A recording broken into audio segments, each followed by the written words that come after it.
Hello बच्चों, let's read the question. The question is, a man of mass m is suspended in air by holding the rope of balloon of mass m. As the man climbs up the rope, the balloon. तो इस question में ये है कि एक आदमी है जो एक बलून सस्पेंडेड है एयर में और वो उस पे होल्ड किए हुआ है as the man climbs up the rope और मैन जो है इसके ऊपर चढ़ रहा है और बलून का मास कैपिटल एम है और ये इस मैन का स्मॉल एम। तो ये क्या होगा, बलून अपवर्ड जाएगा या नीचे आएगा, क्या होगा? Let's discuss the key concepts.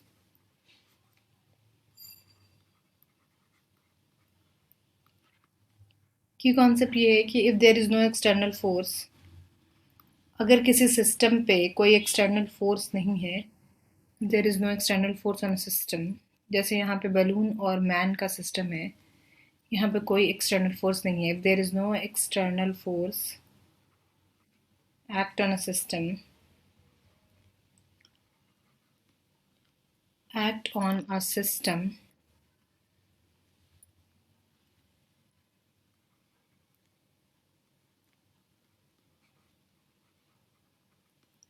the position of center of mass will remain fixed. The position of center of mass will remain fixed. ठीक है, अगर कोई एक्सटर्नल फोर्स एक्ट नहीं कर रहा है तो सेंटर ऑफ मास की जो इनिशियल पोजीशन रहेगी वही फाइनल पोजीशन रहेगी, सेंटर ऑफ मास चेंज नहीं होगा।